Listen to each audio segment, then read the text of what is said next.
15 വർഷമായി. വിശക്കുന്ന ജീവിയെ തീറ്റുന്നതല്ലേ ധർമ്മം.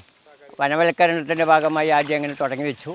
പിന്നീട് കാട്ടുജീവികൾ നാട്ടിലേക്ക് ഇറങ്ങാൻ തുടങ്ങിയപ്പോൾ ഭക്ഷണവും വെള്ളവും കൊടുക്കുമ്പോൾ അവരൊരു പരിധി വരെ നാട്ടിലേക്ക് ഇറങ്ങാതെ കഴിഞ്ഞു.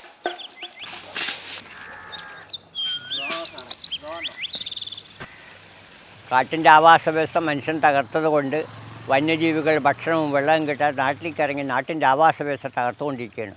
അതിനൊരു പരിധി വരെ ഭക്ഷണവും വെള്ളവും കാട്ടിൻ്റെ അടിവാരത്ത് ഒരുക്കി വെച്ച് കൊടുക്കുകയാണെങ്കിൽ അവർ നാട്ടിലേക്ക് ഇറങ്ങാതെ കഴിയും. ഇനി വന്യമൃഗങ്ങളായ പുലി, ആന, കടുവ എല്ലാ ജീവജാലങ്ങളും നാട്ടിലേക്ക് ഇറങ്ങാൻ പോവുകയാണ് ഇപ്പോൾ. ഇനിയൊരു ലോകമഹായുദ്ധം വരികയാണെങ്കിൽ മനുഷ്യനും മൃഗങ്ങളും തമ്മിലായിരിക്കും, യാതൊരു സംശയവുമില്ല.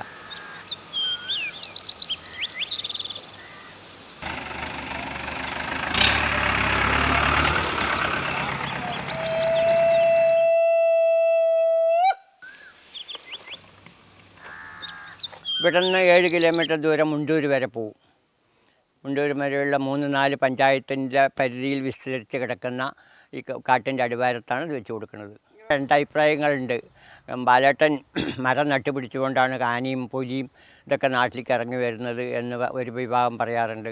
കാട്ടുജീവികൾക്ക് ഭക്ഷണം കൊടുക്കേണ്ട, അവരെന്ത് ഊട്ടുന്നത്, അവർക്ക് വേണ്ട ഭക്ഷണം കാട്ടിലില്ലേ പറയും. കാട്ടിൽ ഭക്ഷണം ഇല്ലാത്തത് കൊണ്ടാണല്ലോ അവർ നാട്ടിലേക്ക് ഇറങ്ങി നാട്ടിൻ്റെ ആവാസ വ്യവസ്ഥ തകർക്കുന്നത്. വിശപ്പ് എല്ലാ ജീവിയുടെയും ഒരുപോലെയല്ലേ, അത് മനുഷ്യൻ മനസ്സിലാക്കാത്ത ചില ആൾക്കാർ അങ്ങനെ പറയാറുണ്ട്. അവരോട് ഞാനൊന്നും അഭിപ്രായം തിരിച്ച് പറയാറില്ല. ഓട്ടോമാറ്റിക്കായിട്ട് അവർക്ക് മനസ്സിലാക്കിയിട്ട് വെച്ച് എനിക്കെന്ത് ചെയ്യാൻ കഴിഞ്ഞു എന്നാണ് ഞാൻ ചിന്തിക്കാറുള്ളത്.